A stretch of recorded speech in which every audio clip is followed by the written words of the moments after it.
Muito boa noite a todos que a partir de agora nos acompanham nessa noite de sábado para mais um estudo da obra Missionários da Luz. Hoje nós vamos dar início ao capítulo 12º, que é intitulado Preparação de Experiências. Na verdade, gente, o capítulo 12º e o capítulo 13º, eles giram em torno da história de Segismundo. A história de Segismundo, esse caso, já é, eu poderia dizer, um tanto quanto até famoso no meio espírita, né? Tem peça teatral construída só em torno desse caso, tem muitos estudos. Então, o que a gente quer fazer aqui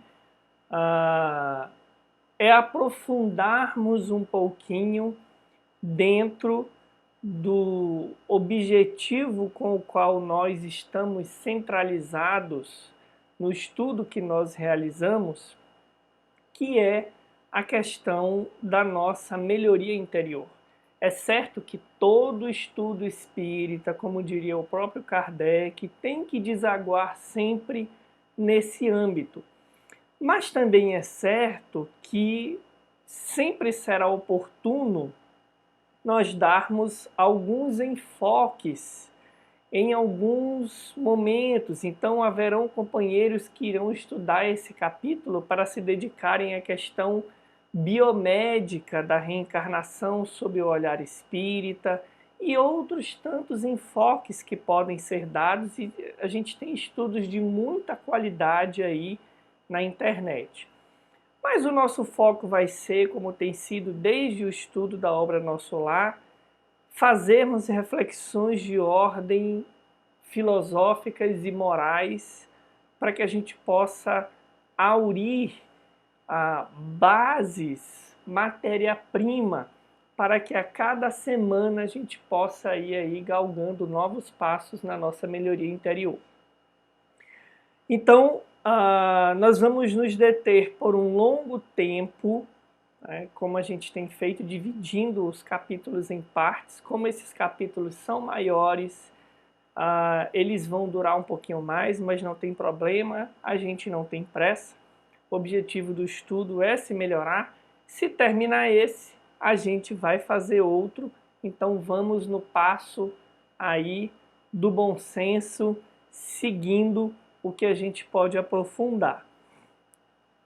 Então, o capítulo 12º, ele vai começar ali com um pedido de um orientador espiritual, na verdade de um espírito, né, nas palavras de André Luiz, elevada a expressão hierárquica, que vai procurar Alexandre, que é o orientador espiritual de André Luiz, para fazer um pedido.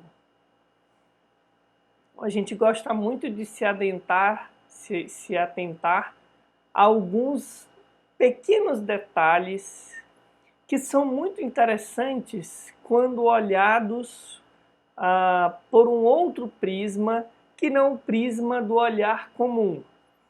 Eu vou já explicar para vocês. Vamos lá. Então, esse espírito de elevada expressão hierárquica chega para Alexandre e diz assim: lembra-se de Segismundo, nosso velho amigo? Como não? Responde Alexandre. Ambos lhe devemos significativos favores de outro tempo.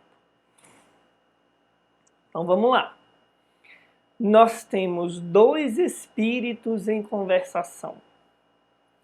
Henrique, que segundo falou André Luiz, é de elevada expressão hierárquica, e temos Alexandre, que é o orientador de André Luiz e nós já tivemos oportunidade também de averiguar as potencialidades desse espírito, as conquistas no âmbito moral desse espírito. Henrique vai pedir um favor para Alexandre. E nesse pedido, ele diz assim: ambos, Alexandre responde para Henrique, ambos lhe devemos significativos favores de outro tempo. Por que isso é interessante, meus amigos?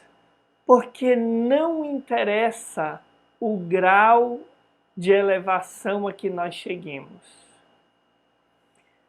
A lógica da vida chega a um ponto em que ela ultrapassa o nosso raciocínio pequeno e, me permitam dizer, com perdão da palavra, muitas vezes até um tanto mesquinho, de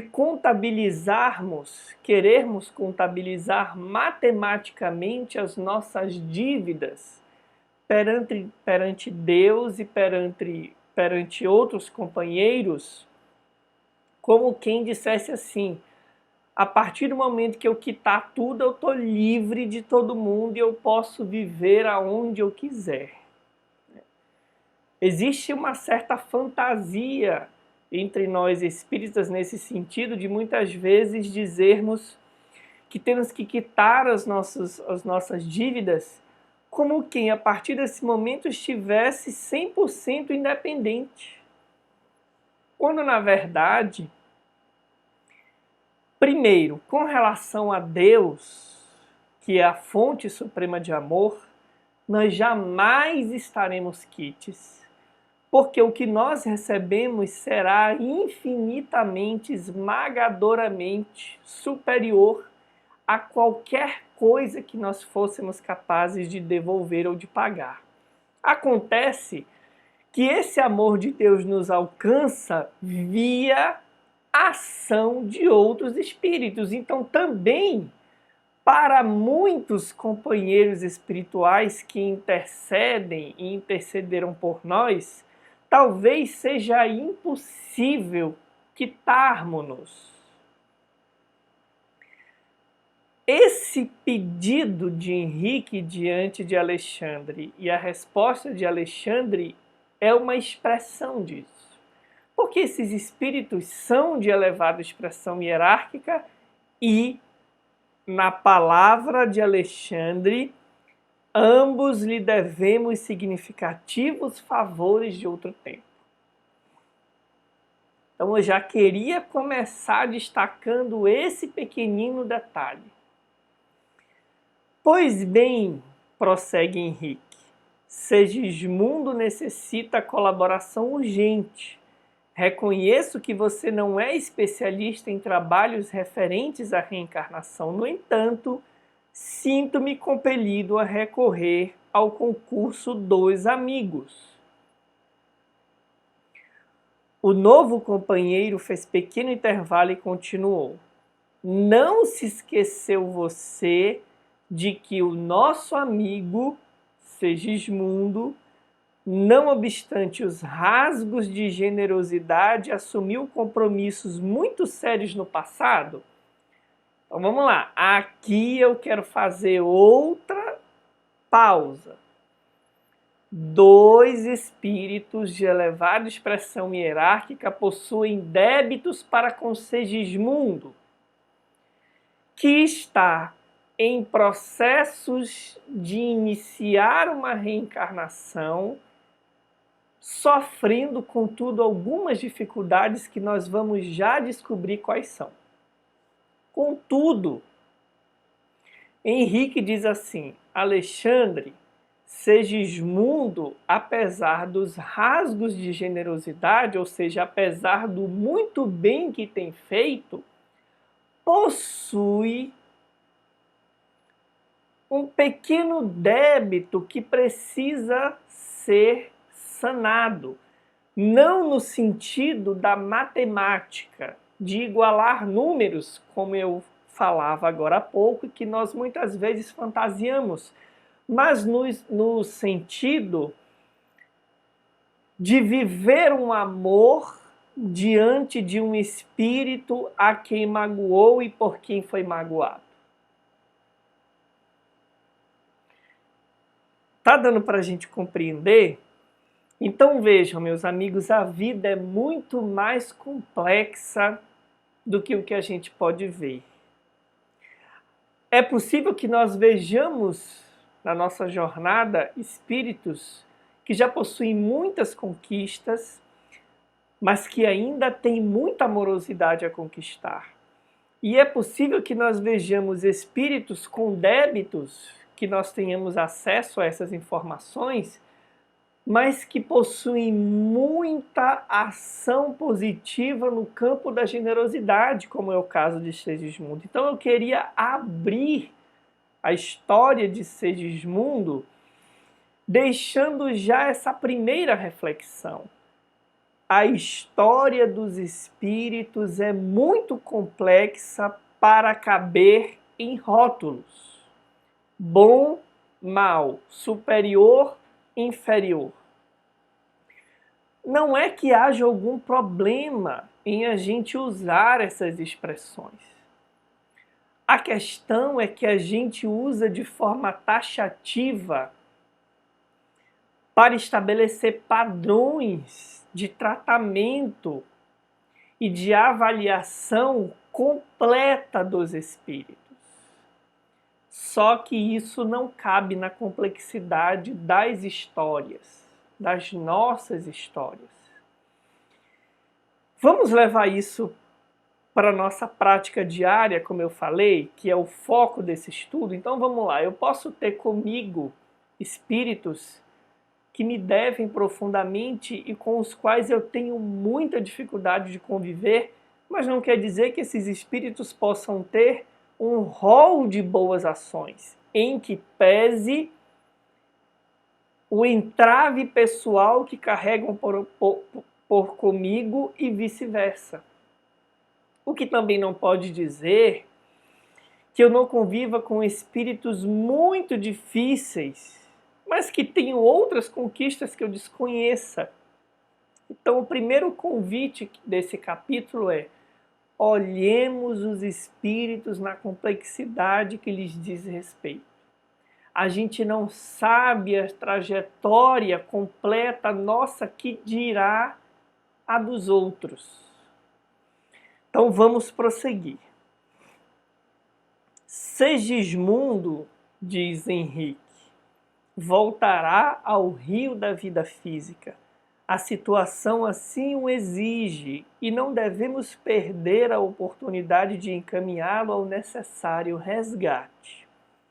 Segundo está informado, Raquel, a pobre criatura que ele desviou em nossa época de laços afetivos mais fortes, e Adelino, o infeliz marido que o nosso irmão assassinou em lamentável competição armada, já se encontram na crosta desde muito e há 4 anos religaram-se nos elos do matrimônio.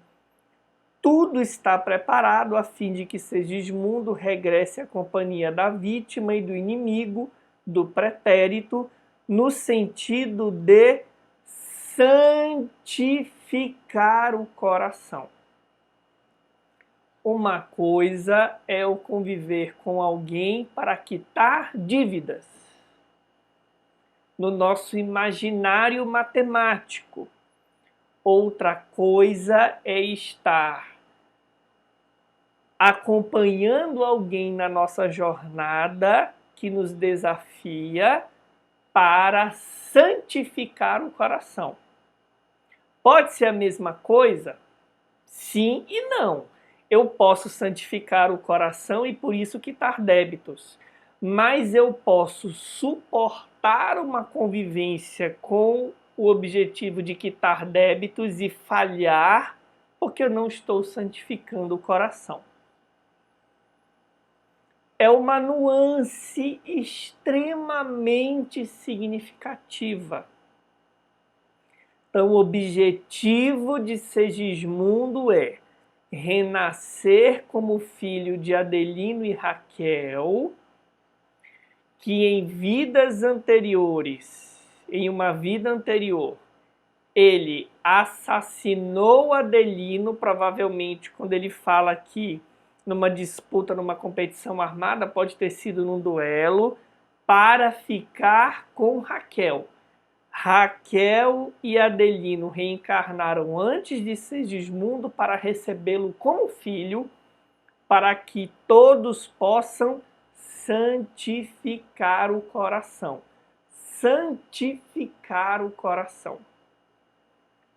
Pense aí no seu pai, na sua mãe, no seu filho, seu chefe pode ser, em outros parentes. Desafios de convivência não são para serem suportados, são para santificarem o coração. Santificar é o quê?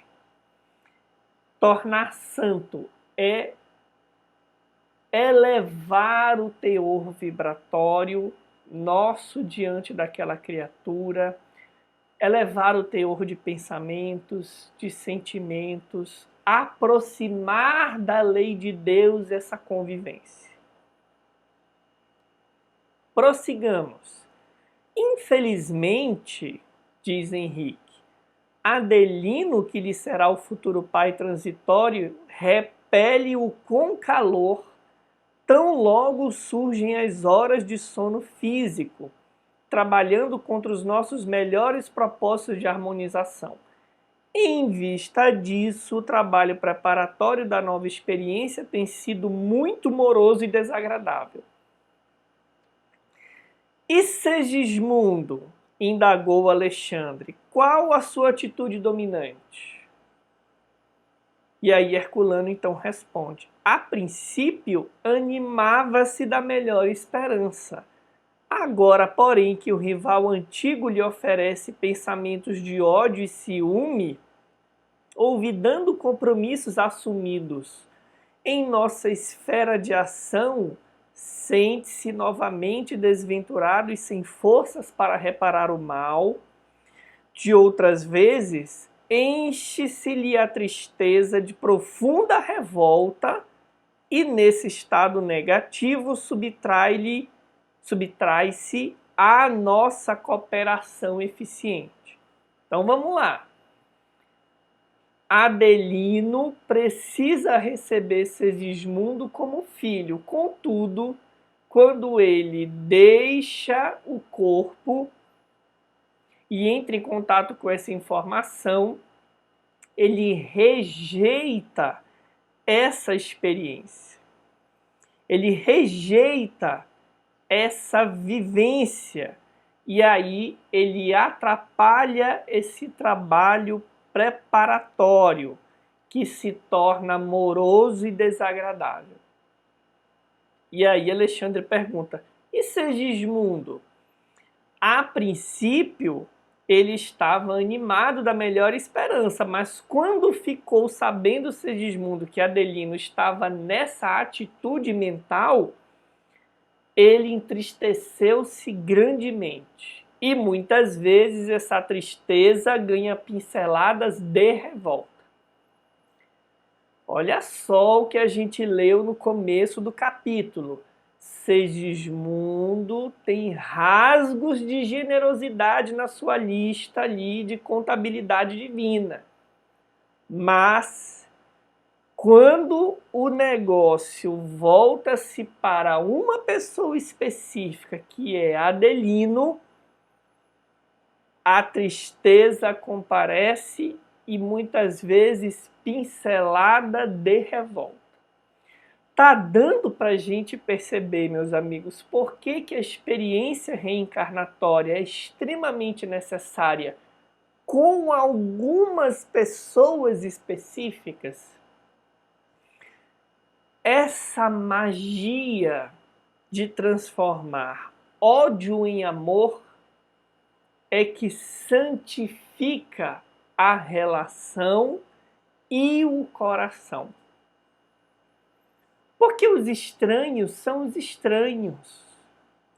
Eu poderia renascer com qualquer espírito e que fosse mais fácil ou mais difícil pela afinidade ou menos afinidade.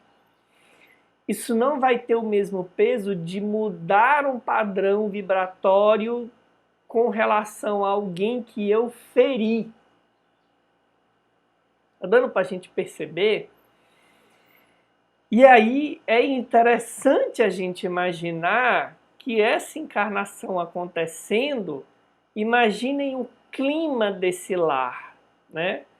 Provavelmente ali isso vai tangenciar traços do que a psicologia, nas suas diversas interpretações teóricas, especialmente ali na linha mais psicanalítica, vai compreender nos estudos em torno do complexo de Édipo, né? Que é essa rivalidade de afeto entre pai, mãe e filho ou filha, que no olhar espírita vai ter uma fonte mais anterior ainda, que são essas disputas afetivas em vidas anteriores.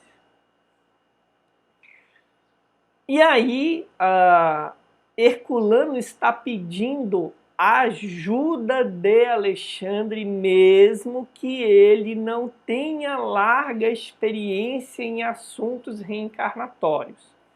E ele diz assim: não poderá você ajudar-nos nesse difícil processo de reencarnação? Agora vejam, por que Herculano está pedindo ajuda de Alexandre quando ele não tem profundos conhecimentos nesse processo de reencarnação? Lembro-me de que sua amizade dividia-se entre ambos. Quem sabe se a sua intervenção afetuosa conseguiria convencer Adelino?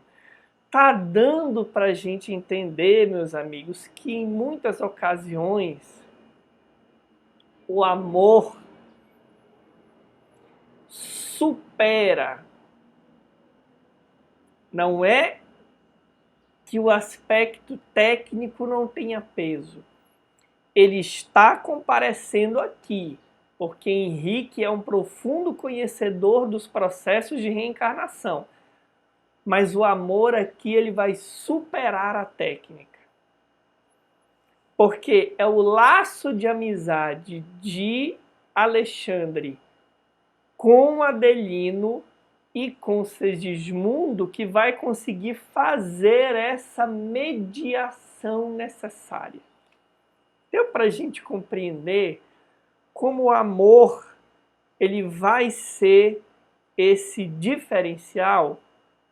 E aí Alexandre então vai dizer: na próxima semana estarei ao seu lado para conversar espiritualmente com Adelino e solucionar o problema da reaproximação.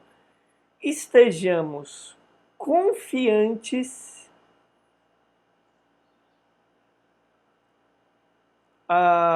no auxílio divino. Então tem a amorosidade ali de Alexandre e essa confiança no auxílio divino. E aí André Luiz vai então dizer assim: olha, eu nunca imaginei na multiplicidade de tarefas, nunca parei para imaginar, nunca pensei a multiplicidade de tarefas atribuídas a benfeitores e missionários desencarnados. A extensão de serviços é infinita.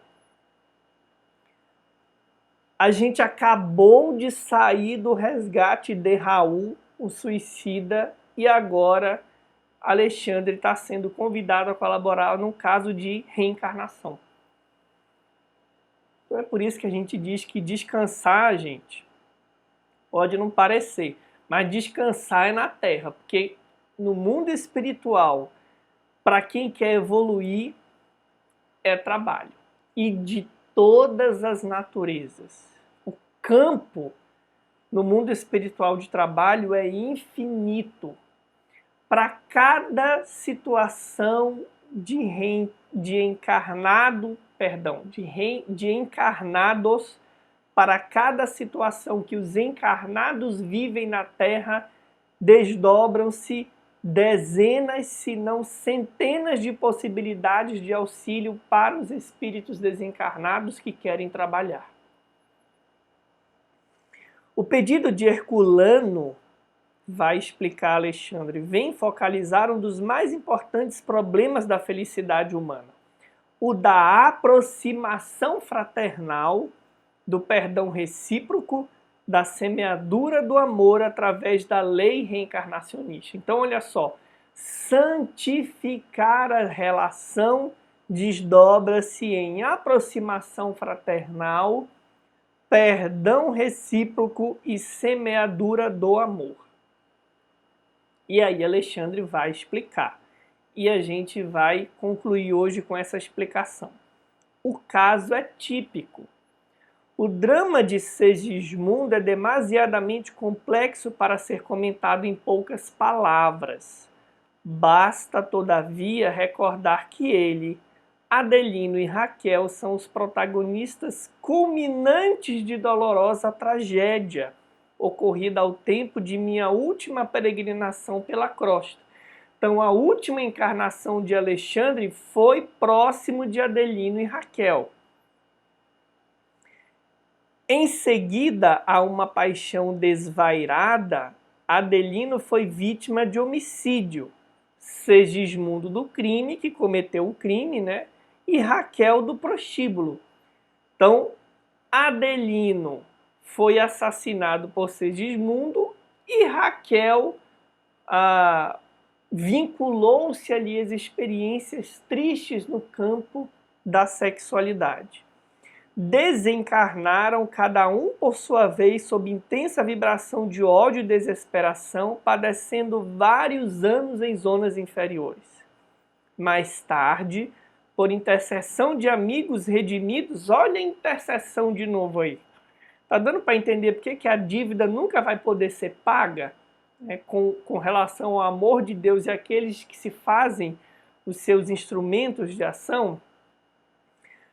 Esses amigos deles redimidos intercederam e esses antigos cônjuges obtiveram a volta ao corpo físico a fim de santificarem os laços sentimentais e se reaproximarem dos antigos adversários.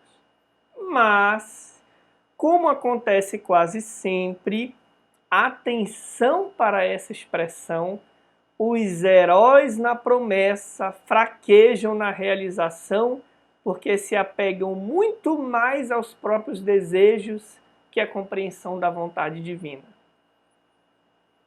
De posse dos bens da vida física, nega-se Adelino a perdoar, recapitulando erradamente as lições do passado. Antes mesmo da reencarnação do antigo transviado, já se manifesta contrário a qualquer auxílio. Segismundo ainda nem nasceu, ele já está se negando a prestar o auxílio. Sempre o velho círculo vicioso, quando fora da oportunidade bendita de trabalho terrestre, e vendo a extensão das próprias necessidades, desvela-se o companheiro em prometer fidelidade e realização. Mas logo que se apossa do tesouro do corpo físico, volta ao endurecimento espiritual e ao menosprezo das leis de Deus. Então vejam, vou repetir. Quando Adelino está fora da oportunidade bendita de trabalho terrestre e vendo a extensão das próprias necessidades, antes de reencarnar, ele promete fidelidade e realização. Mas reencarnou, tomou posse do corpo físico e das possibilidades físicas, ele nega-se ao auxílio. E aí eu vou voltar e terminar com essa expressão. Como acontece quase sempre, os heróis na promessa fraquejam na realização. Por quê? Porque se fixam muito mais aos próprios desejos que à compreensão da vontade divina. Meus amigos, o caso aqui, muito provavelmente, é o nosso em nossa família. Muito provavelmente, salvaguardas aí algumas diferenças, é o nosso na nossa família. Então nós prometemos mundos e fundos que vamos receber filhos, que vamos cuidar de pais, de parentes. E quando a gente chega aqui, a nossa atitude de herói na promessa torna-se uma atitude vacilante, quando não rebelde. Então eu gostaria de deixar, para terminar essa primeira parte, esse convite. Santificar as relações. Eu não estou dizendo, e por favor, a gente não precisa ir por esse caminho, de achar que a gente vai morrer de amores por espíritos que nos são ali antipáticos, difíceis. A gente tem que recorrer ao Evangelho. Kardec diz, o coração pulsa diferente. Ok, mas a gente pode não desejar mal, a gente pode fazer todo o bem que está ao nosso alcance, a gente pode cessar de odiar, a gente pode parar de agredir, de implicar. Isso é amor. E tudo bem, esse é um exercício que leva tempo. A gente só precisa estar desperto para iniciar e querer fazê-lo. Então, a nossa tarefa de casa é olhar para o nosso círculo de convivência e tentar identificar algo semelhante nas nossas relações. Ok? Então, que Deus nos abençoe e nos proteja nessa semana. Fiquemos na sua companhia divina. Um abraço e até o nosso próximo sábado com a continuidade do caso de Segismundo. Até lá!